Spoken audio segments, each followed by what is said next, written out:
¿Qué nos ha alcanzado Jesús con su pasión, muerte y resurrección? Contemplemos el camino de la misericordia que nos alcanza la fe de Cristo.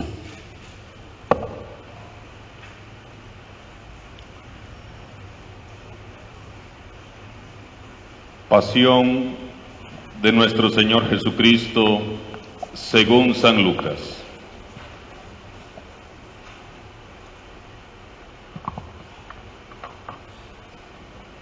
Llegada la hora de cenar, se sentó Jesús con sus discípulos y les dijo: Cuánto he deseado celebrar esta Pascua con ustedes antes de padecer, porque yo les aseguro que ya no la volveré a celebrar hasta que tenga cabal cumplimiento en el reino de Dios. Luego tomó en sus manos una copa de vino, pronunció la acción de gracias y dijo: Tomen esto y repártanlo entre ustedes, porque les aseguro que ya no volveré a beber del fruto de la vid hasta que venga el reino de Dios. Tomando después un pan, pronunció la acción de gracias, lo partió y se lo dio diciendo: Esto es mi cuerpo, que se entrega por ustedes. Hagan esto en memoria mía. Después de cenar, hizo lo mismo con una copa de vino, diciendo: Esta copa es la nueva alianza, sellada con mi sangre, que se derrama por ustedes. Pero miren, la mano del que me va a entregar está conmigo en la mesa, porque el Hijo del Hombre va a morir según lo decretado. Pero ay de aquel hombre por quien será entregado. Ellos empezaron a preguntarse unos a otros quién de ellos podía ser el que lo iba a traicionar. Después, los discípulos se pusieron a discutir sobre cuál de ellos debería ser considerado como el más importante. Jesús les dijo: Los reyes de los paganos los dominan, y los que ejercen la autoridad se hacen llamar bienhechores. Pero ustedes no hagan eso, sino todo lo contrario, que el mayor entre ustedes actúe como si fuera el menor, y el que gobierna como si fuera un servidor. Porque, ¿quién vale más, el que está a la mesa o el que sirve? ¿Verdad que es el que está a la mesa? Pues yo estoy en medio de ustedes como el que sirve. Ustedes han perseverado conmigo en mis pruebas y yo les voy a dar el reino, como mi Padre me lo dio a mí, para que coman y beban a mi mesa en el reino, y se siente cada uno en un trono para juzgar a las 12 tribus de Israel. Luego añadió: Simón, Simón, mira que Satanás ha pedido permiso para zarandearlos como trigo, pero yo he orado por ti para que tu fe no desfallezca, y tú, una vez convertido, confirma a tus hermanos. Él le contestó: Señor, estoy dispuesto a ir contigo, incluso a la cárcel y a la muerte. Jesús le replicó: Te digo, Pedro, que hoy, antes de que cante el gallo, habrás negado 3 veces que me conoces. Después les dijo a todos ellos: Cuando los envié sin provisiones, sin dinero ni sandalias, ¿acaso les faltó algo? Ellos contestaron: Nada. Él añadió: Ahora en cambio, el que tenga dinero o provisiones, que los tome, y el que no tenga espada, que venda su manto y compre una. Les aseguro que conviene que se cumpla esto que está escrito de mí. Fue contado entre los malhechores, porque se acerca el cumplimiento de todo lo que se refiere a mí. Ellos le dijeron: Señor, aquí hay 2 espadas. Él les contestó: Basta ya. Salió Jesús, como de costumbre, al monte de los Olivos, y lo acompañaron los discípulos. Al llegar a este sitio les dijo: Oren para no caer en la tentación. Luego se alejó de ellos a la distancia de un tiro de piedra y se puso a orar de rodillas diciendo: Padre, si quieres, aparta de mí esta amarga prueba, pero que no se haga mi voluntad sino la tuya. Se le apareció entonces un ángel para confortarlo. Él, en su angustia mortal, oraba con mayor insistencia y comenzó a sudar gruesas gotas de sangre que caían hasta el suelo. Por fin terminó su oración, se levantó, fue hacia sus discípulos y los encontró dormidos por la pena. Entonces les dijo: ¿Por qué están dormidos? Levántense y oren para no caer en la tentación. Todavía estaba hablando cuando llegó una turba encabezada por Judas, uno de los 12, quien se acercó a Jesús para besarlo. Jesús le dijo: Judas, ¿con un beso entregas al Hijo del Hombre? Al darse cuenta de lo que iba a suceder, los que estaban con él dijeron: Señor, ¿los atacamos con la espada? Y uno de ellos hirió a un criado del sumo sacerdote y le cortó la oreja derecha. Jesús intervino diciendo: Dejen, basta. Le tocó la oreja y lo curó. Después Jesús dijo a los sumos sacerdotes, a los encargados del templo y a los ancianos que habían venido a arrestarlo: Han venido a aprehenderme con espadas y palos como si fuera un bandido. Todos los días he estado con ustedes en el templo y no me echaron mano. Pero esta es su hora y la del poder de las tinieblas. Ellos lo arrestaron, se lo llevaron y lo hicieron entrar en la casa del sumo sacerdote. Pedro lo seguía desde lejos. Encendieron fuego en medio del patio, se sentaron alrededor y Pedro se sentó también con ellos. Al verlo sentado junto a la lumbre, una criada se le quedó mirando y dijo: Este también estaba con él. Pero él lo negó diciendo: No lo conozco, mujer. Poco después lo vio otro y le dijo: ¿Tú también eres uno de ellos? Pedro replicó: Hombre, no lo soy. Y como después de una hora, otro insistió: Sin duda que este también estaba con él, porque es Galileo. Pedro contestó: Hombre, no sé de qué hablas. Todavía estaba hablando cuando cantó un gallo. El Señor, volviéndose, miró a Pedro. Pedro se acordó entonces de las palabras que el Señor le había dicho: Antes de que cante el gallo, me negarás 3 veces.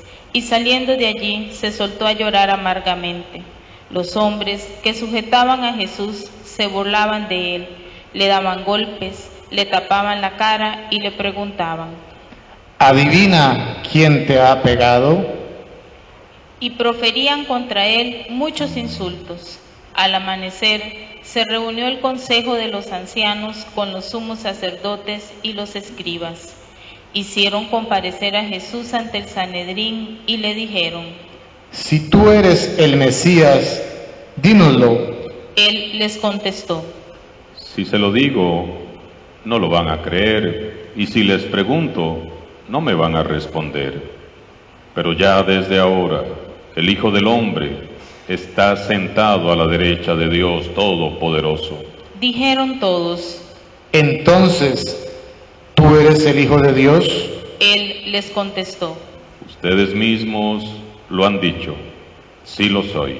Entonces ellos dijeron: ¿Qué necesidad tenemos ya de testigos?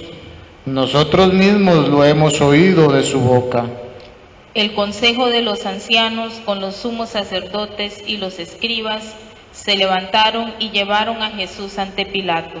Entonces comenzaron a acusarlo diciendo: Hemos comprobado que éste anda amotinando a nuestra nación y oponiéndose a que se paguen tributos al César, y diciendo que él es el Mesías Rey. Pilato preguntó a Jesús: ¿Eres tú el rey de los judíos? Él le contestó. Tú lo has dicho. Pilato dijo a los sumos sacerdotes y a la turba: No encuentro ninguna culpa en este hombre. Ellos insistían con más fuerza diciendo: Solivianta al pueblo enseñando por toda Judea, desde Galilea hasta aquí. Al oír esto, Pilato preguntó si era Galileo, y al enterarse de que era de la jurisdicción de Herodes, se le remitió, ya que Herodes estaba en Jerusalén, precisamente por aquellos días. Herodes, al ver a Jesús, se puso muy contento, porque hacía mucho tiempo que quería verlo, pues había oído hablar mucho de él y esperaba presenciar algún milagro suyo. Le hizo muchas preguntas, pero él no le contestó ni una palabra.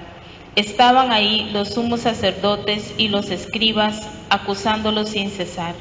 Entonces Herodes, con su escolta, lo trató con desprecio y se burló de él y le mandó poner una vestidura blanca. Después se lo remitió a Pilato. Aquel mismo día se hicieron amigos Herodes y Pilato, porque antes eran enemigos.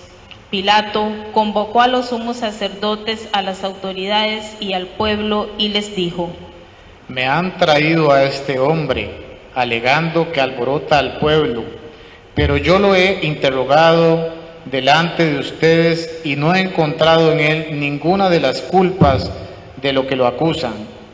Tampoco Herodes, porque me lo ha enviado de nuevo. Ya ven que ningún delito digno de muerte se ha probado. Así pues, le aplicaré un escarmiento y lo soltaré. Con ocasión de la fiesta, Pilato tenía que dejarles libres a un preso. Ellos vociferaron en masa diciendo: Quita a ese, suéltanos a Barrabás. A este lo habían metido en la cárcel por una revuelta acaecida en la ciudad y un homicidio. Pilato volvió a dirigirle la palabra con la intención de poner en libertad a Jesús, pero ellos seguían gritando: ¡Crucifícalo! ¡Crucifícalo! Él les dijo por tercera vez: Pues, ¿qué ha hecho de malo? No he encontrado en él ningún delito que merezca la muerte, de modo que le aplicaré un escarmiento y lo soltaré. Pero ellos insistían, pidiendo a gritos que lo crucificaran. Como iba creciendo el griterío, Pilatos decidió que se cumpliera su petición.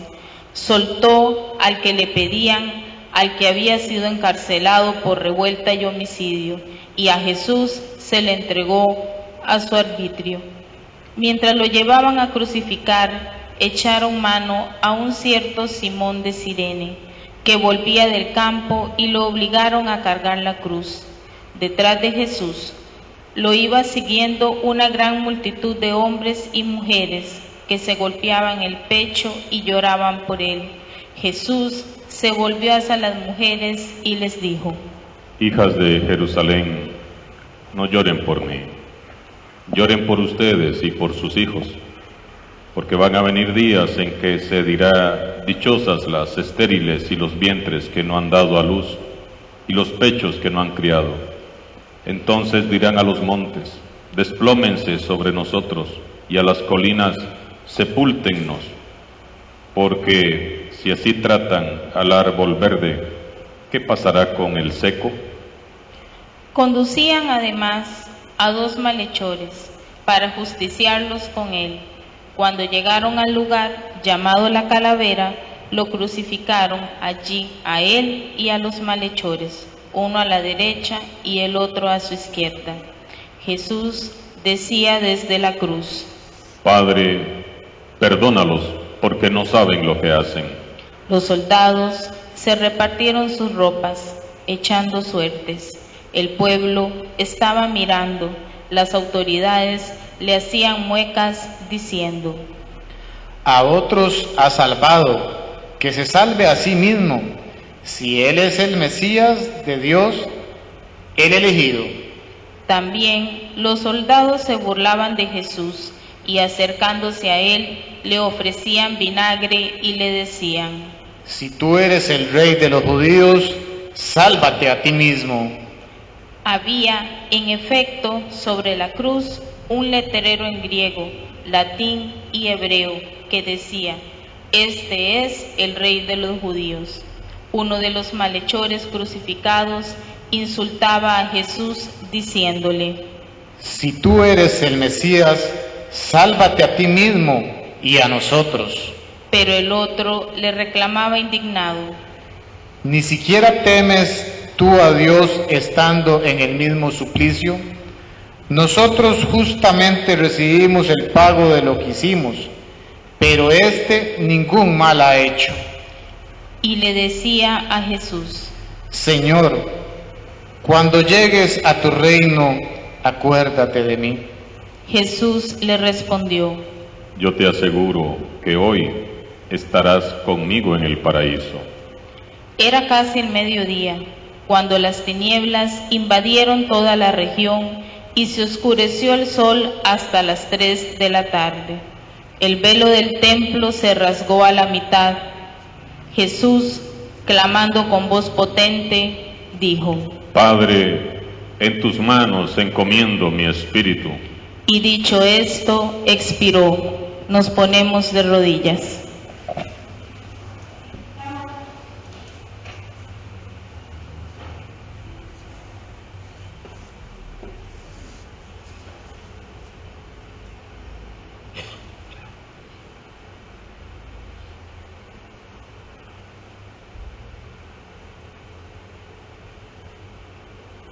Nos ponemos en pie.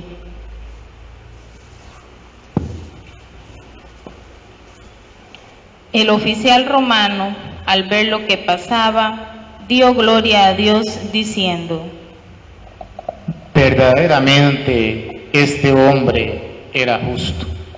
Toda la muchedumbre que había acudido a este espectáculo, mirando lo que ocurría, se volvió a su casa dándose golpes de pecho. Los conocidos de Jesús se mantenían a distancia, lo mismo que las mujeres que lo habían seguido desde Galilea, y permanecían mirando todo aquello.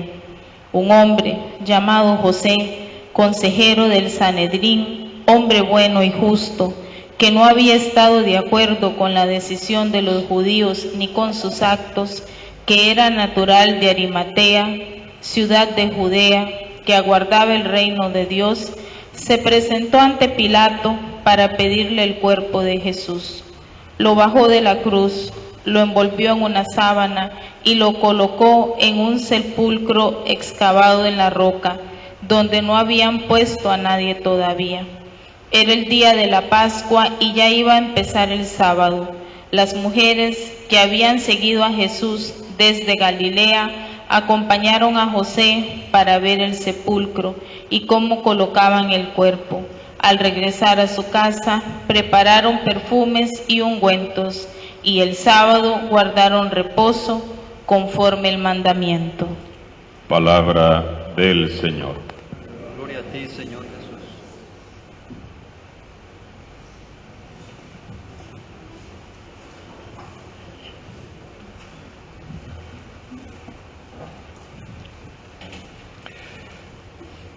El Domingo de Ramos o Domingo de la Pasión del Señor es la puerta que nos introduce en la semana más importante del calendario litúrgico, la Semana Mayor.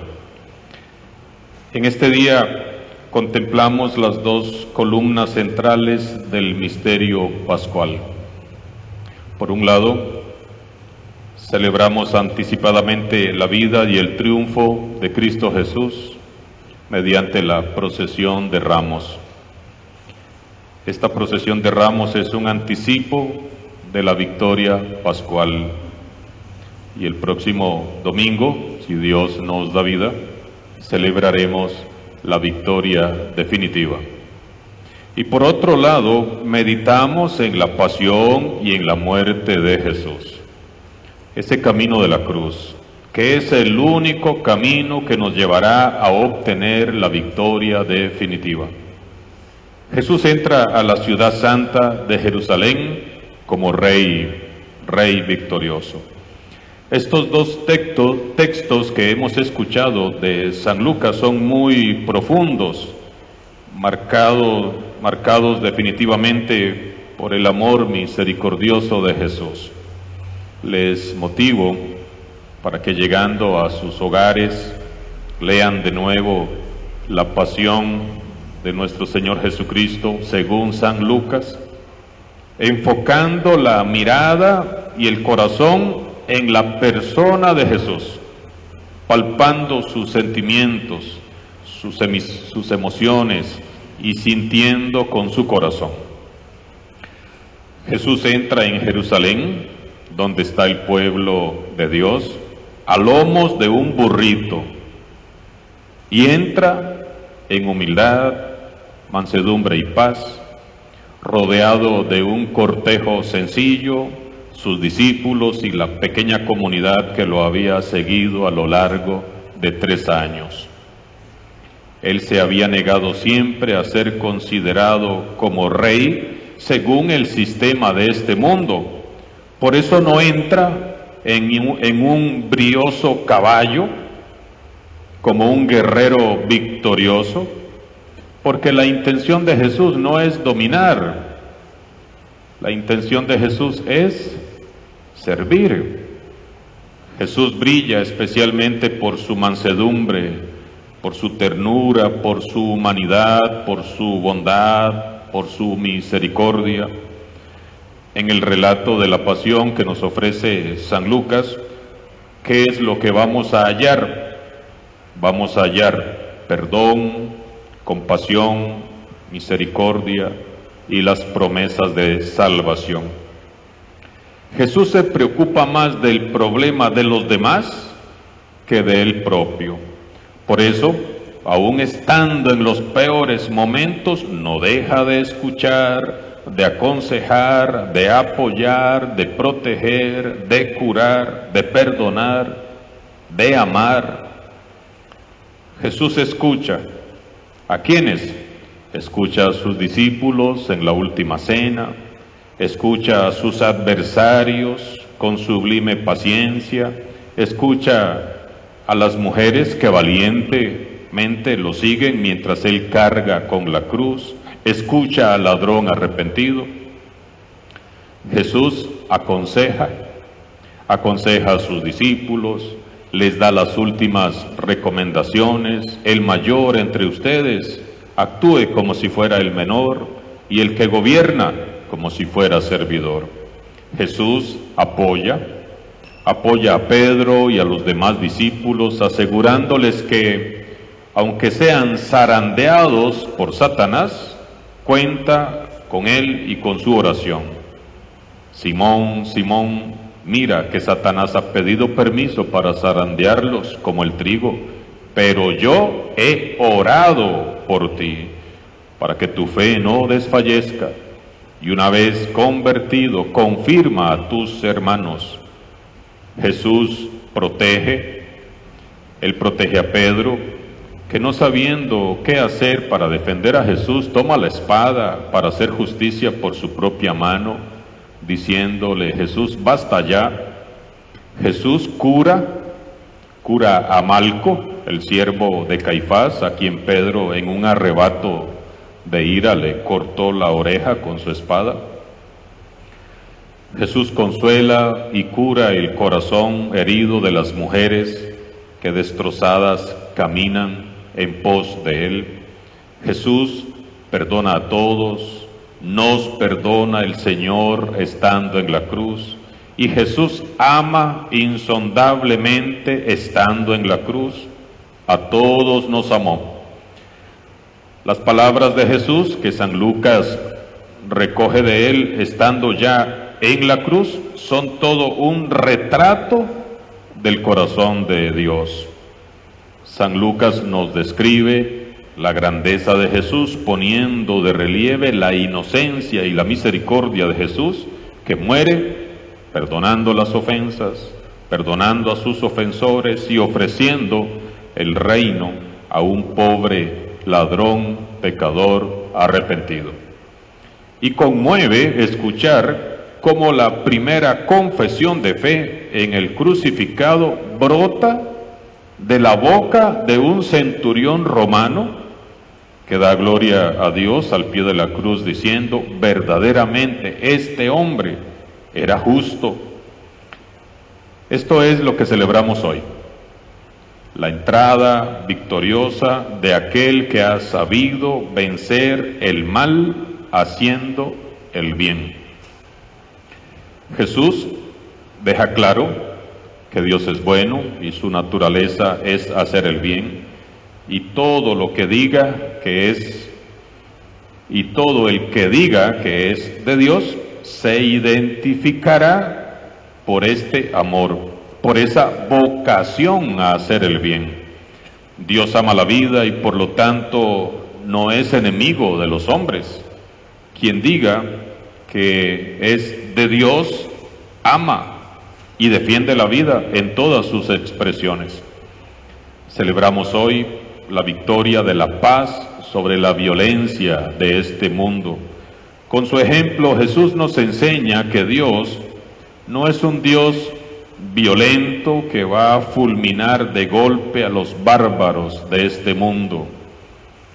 No hallaremos ni un solo insulto en la boca de Jesús, ni un solo reclamo en la boca de Jesús a lo largo y ancho del Evangelio, mucho menos en los momentos de su dolorosísima pasión. Eso sí, Jesús nos deja claro que ser pacíficos no es lo mismo que ser mediocres, ni se trata de convertirnos en cómplices de las injusticias que se cometen. Pero eso sí, hallamos en el Evangelio frases muy fuertes que con todo respeto Jesús pronuncia en contra de los opresores de aquel tiempo y de todos los tiempos, que tenían sometido, que tenían hundido ya en la miseria al pueblo de Dios. Y fueron precisamente estos aludidos quienes planearon y ejecutaron a Jesús, y ejecutaron la muerte de Jesús. Y según los 4 evangelios, estos pobres personajes llegaron hasta el pie de la cruz, pero no para reconocer al príncipe de la paz. ¿Llegaron para qué? Para burlarse de él. Y Jesús guarda para ellos un deseo de paz y de perdón cuando dice: Padre, perdónalos porque no saben lo que hacen. Él habla con autoridad y verdad. Y murió Jesús defendiendo la verdad que tanto había predicado. Murió amando, murió perdonando, murió deseando el bien. Jesús anhela que todos nosotros aprendamos a vivir como, que aprendamos a vivir en paz, respetándonos mutuamente, sobrellevando con paciencia las diferencias que nos caracterizan, pero hablando siempre con la verdad, defendiendo a los últimos, defendiendo a los olvidados, defendiendo siempre a los que no tienen voz, siendo la voz de los que no tienen voz, como decía San Óscar Arnulfo Romero. Hoy celebramos anticipadamente la victoria del Señor Jesús. Celebramos el triunfo de la humildad sobre las grandezas humanas. Dios es humilde. Dios enaltece a los humildes y está siempre con los débiles. Y espera que quienes lo sigamos seamos también humildes. Celebramos el triunfo de la alegría sobre la pena, la tristeza y el dolor. Dios es la fuente de la verdadera alegría. Es la perla preciosa y por él vale la pena jugarse hasta la propia vida. Al final prevalecerá la alegría de Dios. Ahorita vemos el sufrimiento, el dolor, las injusticias, las familias que no encuentran trabajo, las familias desempleadas, los niños con hambre, hombres y mujeres desesperados, angustiados, los vemos.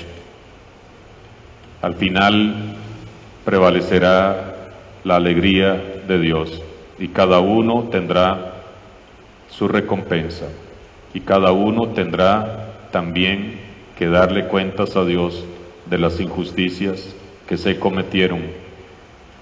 Celebramos hoy el triunfo del amor sobre el odio. El odio, hermanos y hermanas, el odio es el veneno que Satanás usa para aniquilarte. El odio es el veneno que Satanás usa para aniquilar a los seres humanos. Y Jesús rechaza en todo momento la tentación de odiar a sus enemigos. Jesús se rehúsa a beber el veneno amargo del odio. Dios, quien es amor, se nos manifiesta y se nos revela en Jesús, que no hace más que bendecir, curar y pacificar. Por eso podemos decir que donde está Dios hay amor. El odio es el anti-Dios. Y si hay odio en tu corazón, acércate al crucificado, que Él tendrá para ti palabras de amor y promesas de salvación. Celebramos hoy el triunfo de Dios. Ese Rey humilde, alegre, sencillo, que avanza en un burrito, es el Dios bueno que nos ha amado hasta el extremo, como nadie podrá amarnos jamás.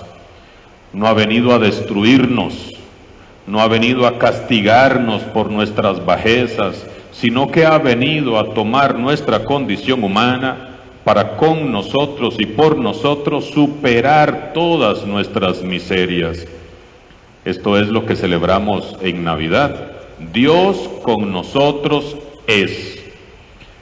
La buena nueva es que Dios vino al mundo para hacer que los hombres seamos más hombres y las mujeres sean más mujeres. Vino para hacernos con Él y en Él más humanos. Vino para hacernos a todos hijos de Dios. Contemplemos emocionados hoy a este Rey, ese Rey del burrito. Además de Dios, es el principio de la nueva humanidad. Es nuestro Rey, es nuestro Señor, es el único Salvador. Alabado sea Jesucristo.